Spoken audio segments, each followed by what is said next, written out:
Hey folks, Dust here. I know it's been a little bit since I've put some content out on the channel, but as of course because I was busy with the PGL Cluj-Napoca event that I just worked. It was the first event of the PGL circuit for 2025, and so I was really spending a lot of time preparing for the event, kind of leading up to the event. Then some things kind of happened right before I left for the event that are quite sad, to be honest with you. So just a little bit of a warning that it is going to get a little bit mopey on here, honestly, a little bit sad for a second.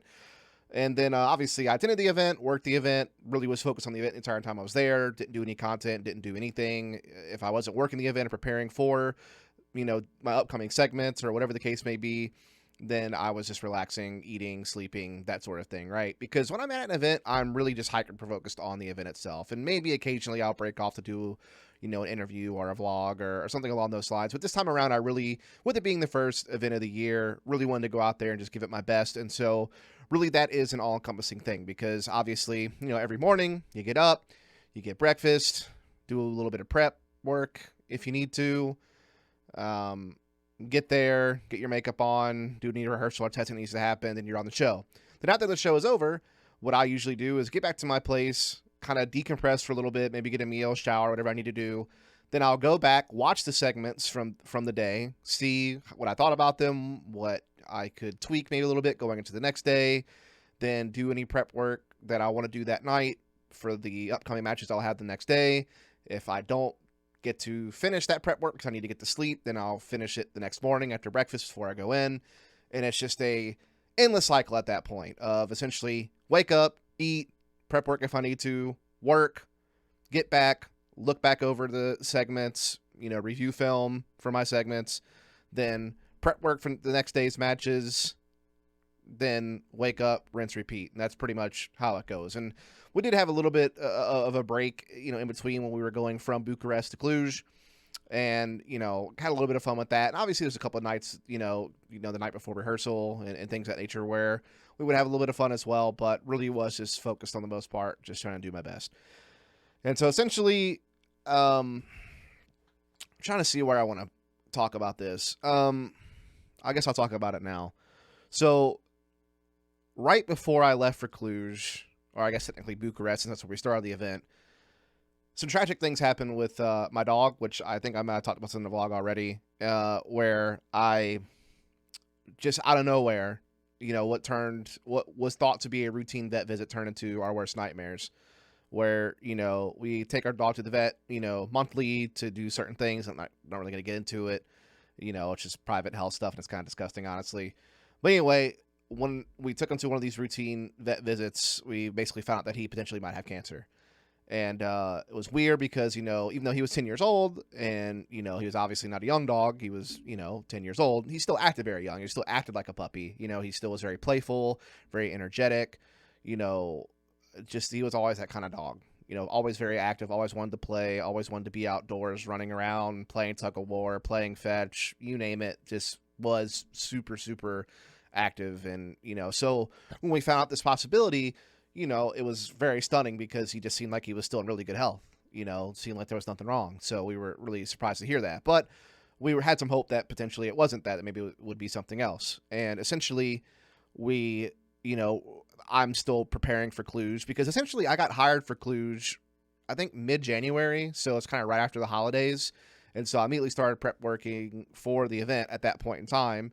But that's whenever we also got this news about, my dog Roku. And leading up till I was about to leave for Romania, it was like the week before we basically got the confirmation that it was the case. And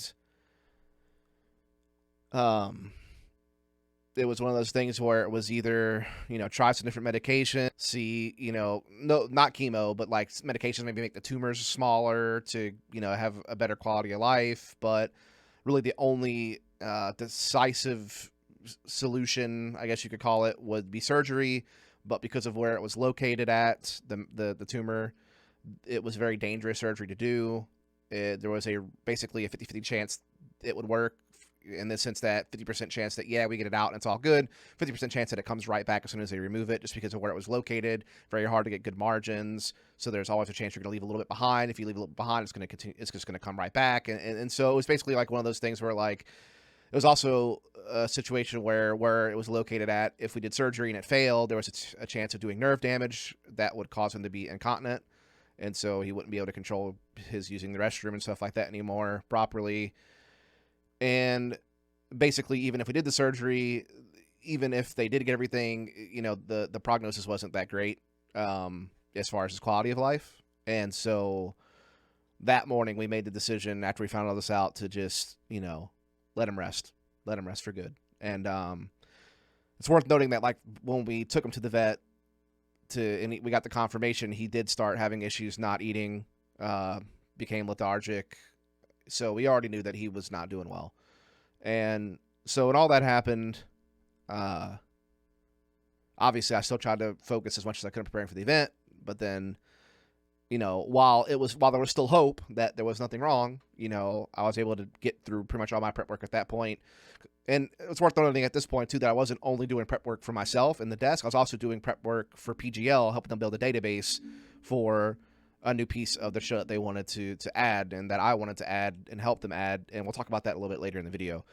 So it was not that much added work, though. It was pretty much just like taking stuff from my notes and translating it into his Excel spreadsheet. So it wasn't like that big of a deal. But, you know. So anyway, then the worst happened. We did decide to put him to rest for good. And that was, again, a week before I left. And we actually got his ashes back the day that I flew out. Sorry. So needless to say, that last week before I left, I was kind of a wreck. You know, Tracy took off work that week. We just spent a lot of time together. You know, I didn't worry about any more prep work. I had already done everything I needed to do, and I just took that week to really just try to, you know, accept what happened, you know, do some grieving.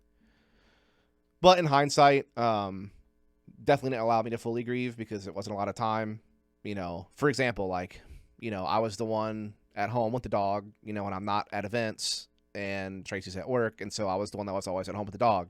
So I had not yet experienced what it was like to be at home alone, you know, because for the last over 10 years, I've never been home alone. There's always at least been Roku there. So anyway, there was a lot of things I still hadn't worked through yet, processed yet, but I just knew I needed to go to this Cluj event still. I, you know, made sure that she didn't want me to stay. She wouldn't stay with her mother, so she wouldn't be alone in the house either.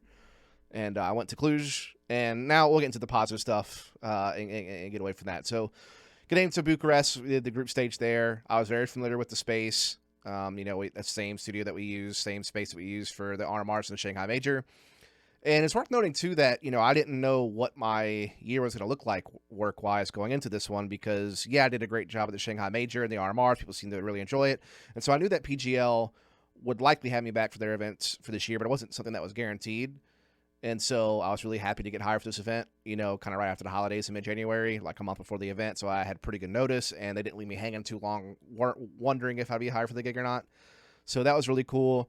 But, you know, it's also a goal of mine to, you know, kind of build a long-term relationship with someone. You know, there are some talent out there who have multi-event contracts or maybe even year-long contracts or multi-year-long contracts. Not too many, but there's like kind of a handful of talent. I won't talk about who those talent are and what companies, you know, and all that jazz. That's their business. But I was kind of hoping to get something long-term that made me feel somewhat secure in a world that is very insecure. Whenever you're, you know, working as a freelancer, you never really know when your next gig's going to be sometimes if you don't have one of these deals. And it was a little bit unrealistic for me to think I would get one of them, though, you know, because I just got back on the circuit. You know, the only things I did last year were the Copenhagen RMRs and then the Shanghai RMRs and the Shanghai Major.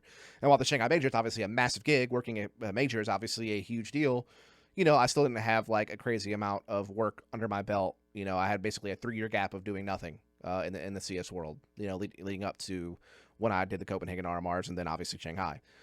But anyway, PGL were super happy with my work, and they did bring me for Cluj, and it looks like there will be some stuff in the future with PGL this year as well at some of their other events, but nothing signed in stone just yet.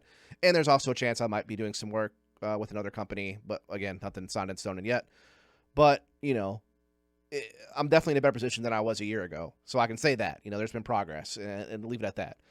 But anyway, got to that event, got to Bucharest, pretty easy travel. And then it was, nose to the stone and just like, let's do this. Let's get it done. So we went through the group stages and, it was the whole Swiss system, best of 3 every single game. So, some longer days, I guess, the first 5 days. But still, at least this time compared to Shanghai, we were on normal schedule for Eastern Europe time. So normal call times, the ability to get breakfast before going to work, which was a huge morale booster. And yeah, it was just awesome working. Obviously I got to work with Richard and Maui for most of it, but I also did do some stuff with Stunna, who I haven't worked with Stunna, Trace in a long time. And it's kind of crazy because we only live like an hour away from each other, but we don't see each other that much because he's on the road more than I am for esports stuff. And, but yeah, I hadn't worked with him and I think we said maybe like EPL for North America, like in 2018 or 2019, maybe. So it had been a long time since I worked with Trace, and so really cool to get to work with him again. Obviously, also this event was the first time I got to work with Pimp in a while. I think I did some days with him for the Copenhagen RMRs, but those were just under a year ago. So obviously, Pimp is another one of the analysts on the scene next to Blah and Maui and Yanko, who are kind of regulars in the analyst circuit. Obviously, we have some people who kind of circle in and out, with players in particular, like Stiko circling in and out, Bubsky, Dupree, Steele. We kind of have these people who kind of come in and out, but the regulars really have been Yanko, Pimp, Maui, and Blah. And so it's cool to get to work with Pimp. I think we got along really well at this event. And actually, we kind of clicked at this event, even talking a little bit outside of the event. Obviously Pimp is someone who is very focused on other things outside of esports. He's got the whole fitness thing and, some media stuff that he does. He's got business stuff that he's involved in. He's obviously training for a Ironman competition. So, he's got a lot on his plate outside of working these events. And so sometimes he's not able to really hang out and talk and do things as much as we are, because, he's got a lot on his plate, and I really respect him for that because, he's attacking goals and hobbies outside of esports and competition outside of esports that he wants to do. And that's really awesome to have someone that had that kind of drive to be able to still be a top-notch analyst, but have these other things that they are very serious about and are training for. But I actually got to have a really good conversation with him. And, one of the things that I always try to really have as a broadcaster is, yes, it's, the community is sometimes going to love you. The community is sometimes going to hate you. They're going to lean one direction or the other, depending on the day, or the month or the year, or whatever the case may be. And some are going to be very vocal and some aren't going to be. So you never really know kind of where you stand in the public perception. And it's not something I really try to worry too much about. Really, the main people I worry about as far as I don't want to call it acceptance, but as far as, wondering about what people think about your work, so to speak, the people who are hiring me, are they happy with the job that I'm doing? Because at the end of the day, that's what matters most, because they're the ones that are hiring me and the ones who may hire me in the future. And so making sure those people are happy is obviously key. But I think having the respect of your peers, your colleagues, is also very big. And I knew that I had kind of gained that respect with Richard years ago, and same with Trace and, or Stunna, sorry. And then obviously Maui, I've worked with him, throughout the Shanghai thing. And I think, from that, we kind of had that mutual respect for one another that kind of built over the course of that. Blah. I mean, we've worked together for years in CSGO, when I was very active in CSGO in the past with different DreamHack Open events and some other stuff we did for Star Ladder and things of that nature. So me and Blad go way back, and that respect's always been there for a long time for that reason. But Pip was someone that I think I worked a couple of DreamHack Open events here or there, but he was very young in his career at that time, and it was just different back then, different environment, different culture around kind of the, people, we always felt like we were on edge competing against each other kind of thing, I feel like. But yeah, so this event, I think me and Pimp clicked really well and had a great conversation, and now I know that mutual respect is there as well. And of course, same with the casters. I think, with people like Scrawny and Launders and Harry and Hugo, who I've known for a while, I think that mutual respect has been there for a long time, just because we worked together in the past. But Machine and Sponge, Chad and Alex, the people I hadn't really talked to or worked with very much, but now that I've worked Shanghai with them and this event with them, now we have a couple of events together. I'm not the new kid on the block as much as I was before. I mean, I'm still technically kind of newer to the group compared to everyone else who's been working together for years, but now I'm starting to kind of connect with these people more.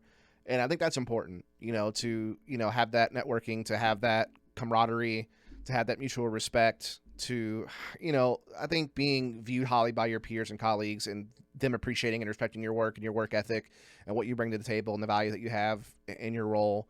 I think that's important to me. That's kind of what matters, and obviously like my friends and family, liking my work obviously also feels really cool.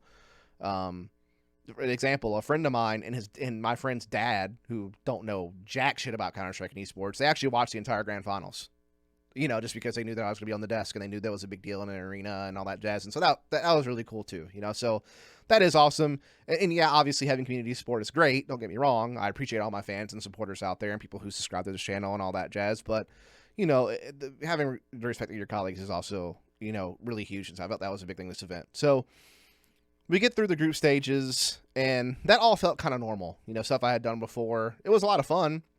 Don't get me wrong. We had done some things to the show to kind of change things up, which we also carried out the playoffs. And so one of the things I was really involved with was this. So you may have seen this at some point in time where it kind of shows a team, their players, and where they play out on the map. And so this is from the grand finals. This was Mirage Mousesports versus Falcons. And so this is Falcons on the CT side, Mouse on the T side.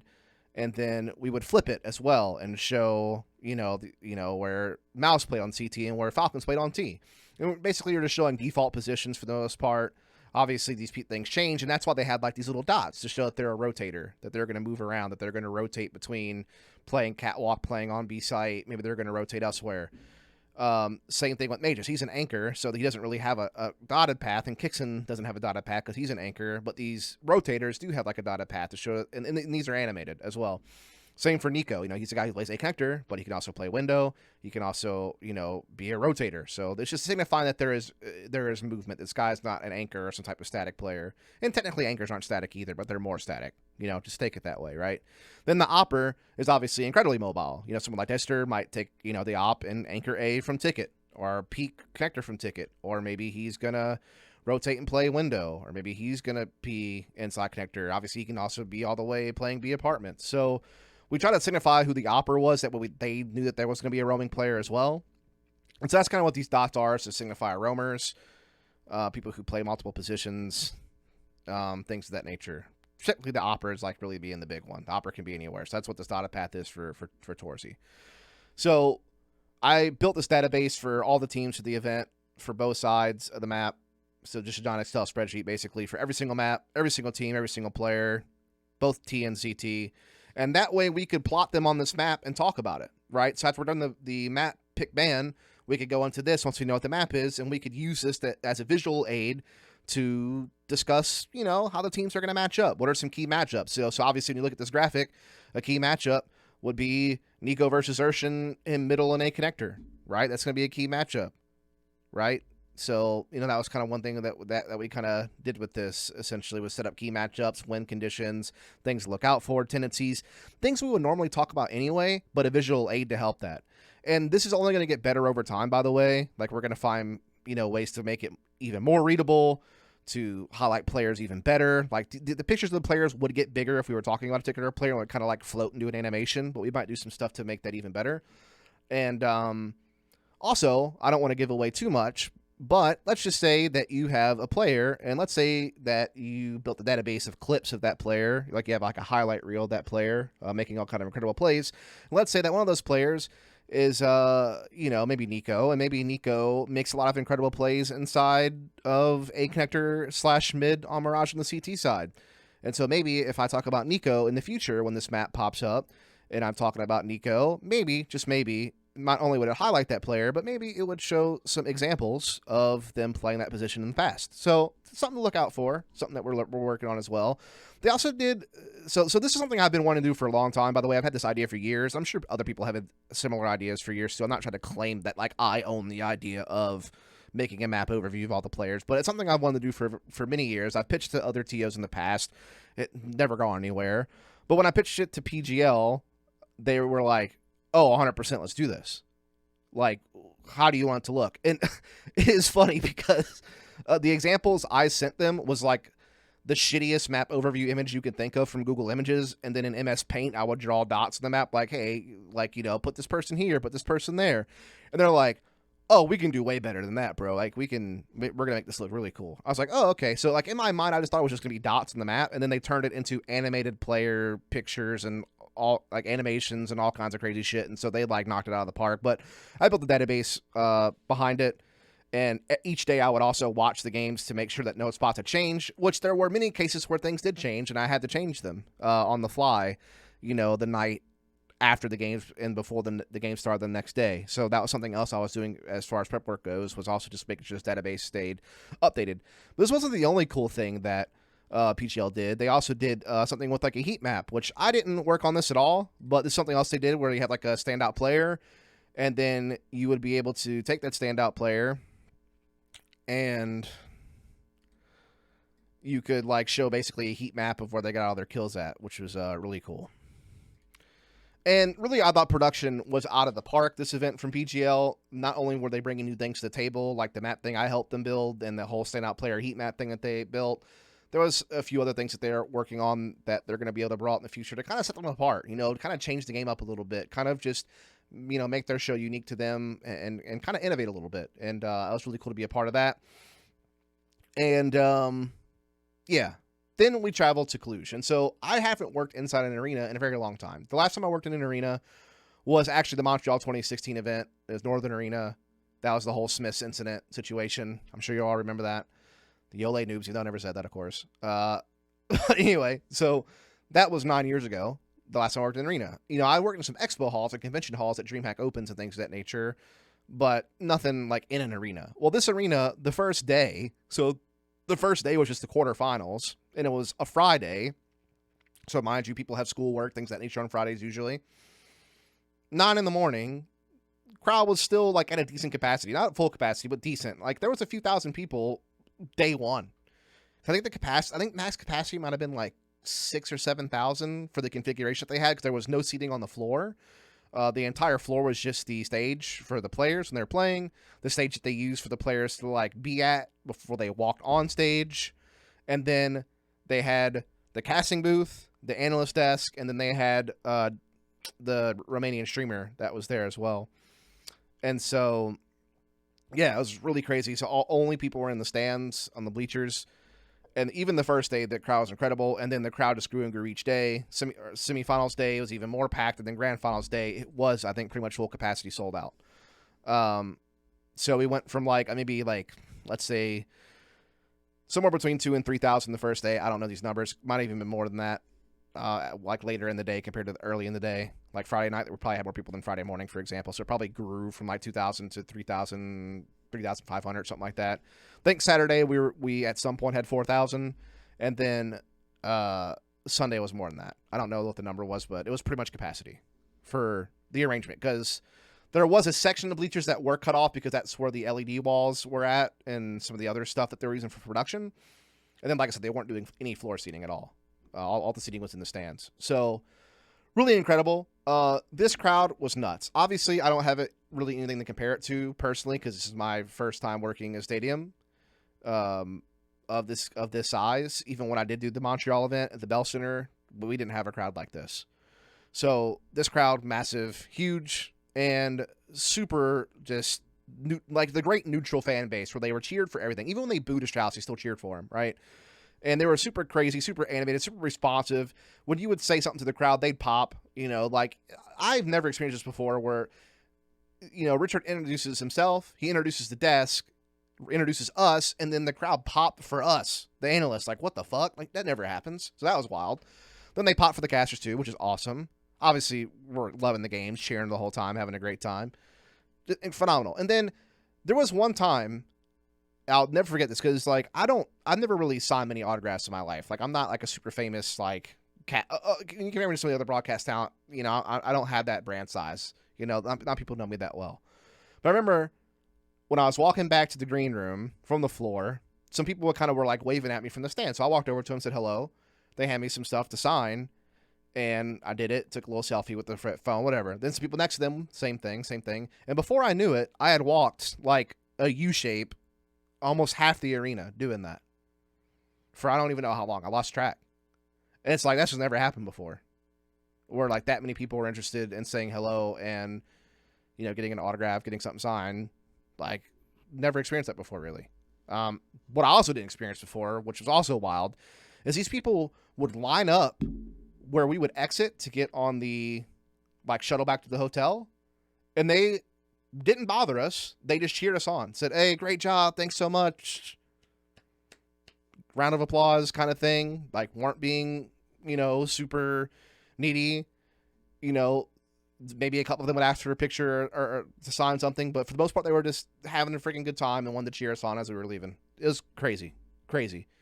Working in this arena, working in Cluj was fantastic. Working with all the talent was fantastic. Working with all the PGL production crew was fantastic. Again, the fans at this arena were incredible. The arena itself is a great setting. We need more events in Cluj for sure. I think we are going back next year. Our PGL is at least going to go back next year with an event at Cluj again. I think that they definitely proved themselves to be one of the really cool crowds out there. So if you are watching this and you were at that event in person, you don't know how much it meant to us as talent to have a crowd that acted like you guys did. Y'all were absolutely incredible. You made that event so much more memorable for everyone. Viewers at home, the players, the production team. They did a PGL chant. Like, they literally chanted for PGL at one point. Crazy. That shit doesn't happen. So anyway, just no crowd. You were amazing if you want to watch this. And then obviously if you were at home watching it, you know exactly what I'm talking about. This crowd's crazy. And then to kind of wrap this up, because I know it's already getting kind of long. I found out after the semifinals were over that I got selected to do the grand final. And was not expecting that. I didn't do the finals for the Shanghai Major. Because I knew that, you know, and they kind of, some of it is based on merit, I'm sure, but I think some of it is also kind of a little bit based on tenure, like how long you've been around, how long you've been working with the company, things of that nature. I never really know. Maybe they rotate. I'm sure they rotate a little bit as too to try to be equitable, like, you know, make sure that if you didn't get to do a big game, the last event, maybe they think of trying to put you on a bigger game the next one. I don't know. I'll never know. So with it being I know I worked a major for them and did really well, and they were really happy with it. And I was doing good work at Cluj, I thought, for the most part. I seemed like I was getting pretty good reception from the production crew and from my colleagues, stuff like that. I wasn't really paying attention to the public. I try not to worry about public perception until like maybe after the event is over, because I just don't want to mess with my head during the event for the most part. So anyway, with this being my first stadium event, and they knew it was too. You know, like, production crew were very aware this is my first time doing stadium. So when I went on that first quarterfinal segment, I was a little nervous, let's be honest. But I settled in pretty quickly after that and realized, hey, it's just the same thing. You know, except I get to have even more fun now because there's a crowd that will sometimes react to things that I say, and it'll be awesome.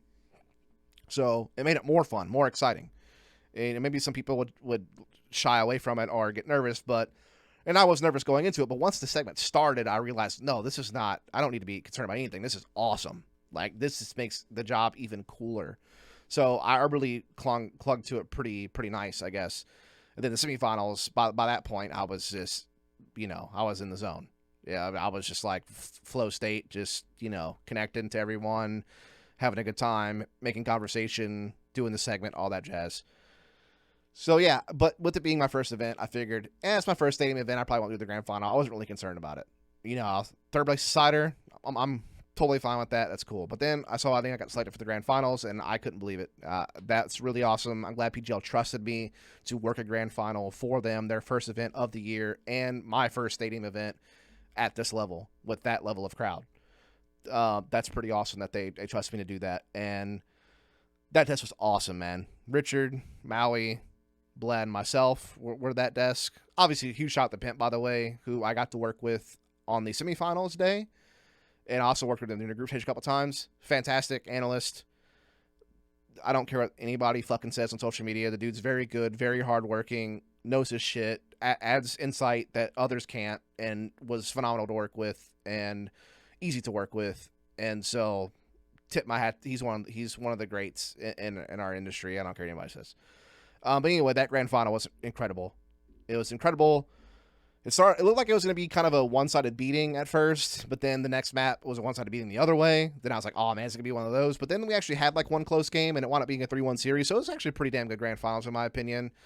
between Falcons and Mousesports. Enjoyed every single second of working that grand final. Really cool to be able to do that and have that as like another goal accomplished. Because, you know, the thing is, like, I kind of opened this year with goals, and the goals was to be a regular on the circuit, you know, have some stability, get to an arena and prove I can do it in an arena, work in an arena grand finals, and then get to another major. And then once I get to another major, I'm sure it'll eventually be work a major grand final. Will probably be a goal sometime in the future. You know, I try to have goals that are like short term and realistic, and then like long term, like crazy goals. So like long term crazy goal is work a major grand final desk.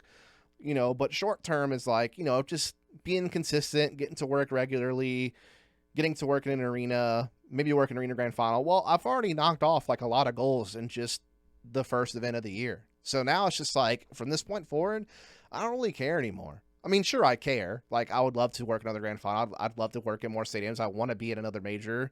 You know, all these things are true, but a weight has been lifted. Like, I have accomplished some of the biggest goals I want to accomplish as an analyst who never was a pro player in the game.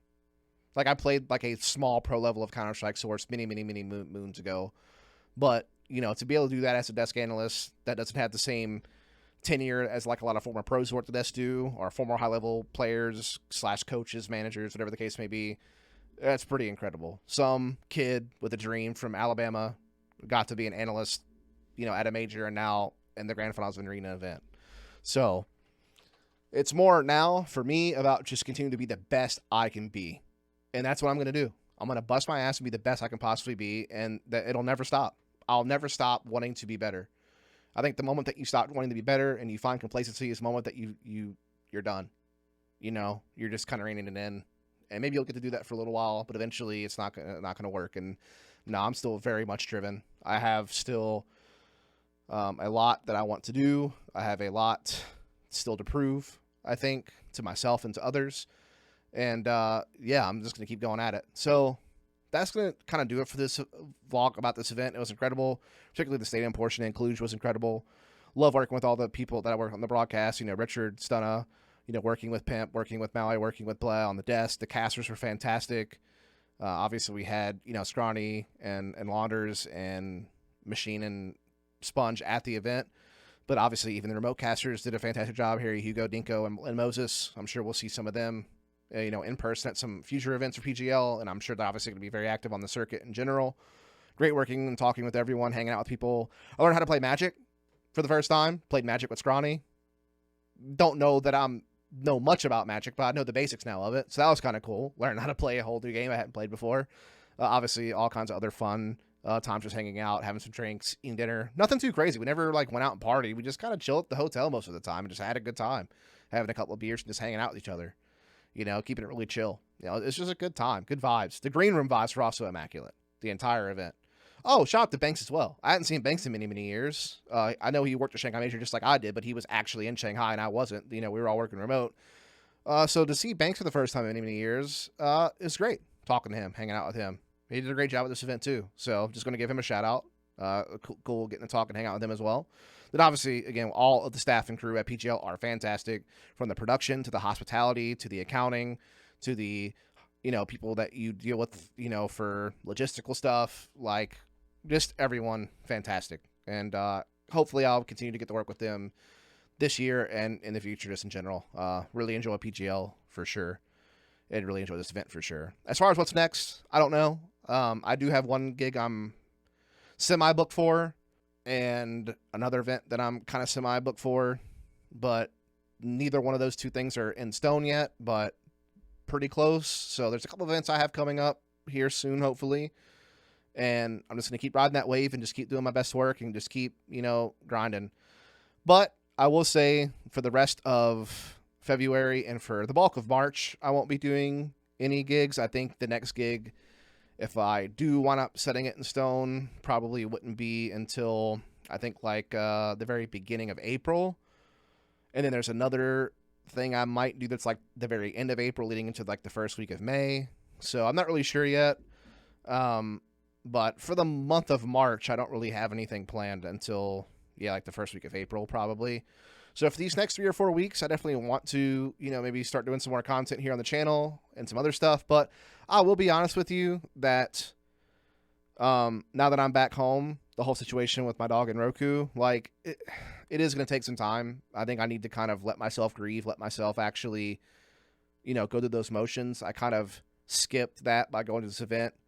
And I did have some hard times at the event. The event started as a distraction and something to focus on and work on, but there were times when I was alone in my hotel room and it would hit me, And now, for the first time, now that I am back home, I will be, for the first time, dealing with being at home by myself with Roku not around, which is going to take some adjusting. So give me a little bit of time as far as content goes. Like, I might need a few days, I might need a week, just to go through the motions. I think I haven't still fully processed this loss, and I know some people are just like, dude, it's just a dog, but that's not how that's not my perception. My perception is that he was a member of the family for over 10 years. He was a huge part of it, and I saw him almost every day. And now that he's gone, it's very tough. So, sorry, not trying to get emotional in the video. Something that I'm going to have to work through, but be on the lookout for more content for sure. Thank you all so much for your support throughout this event and just in general on this channel.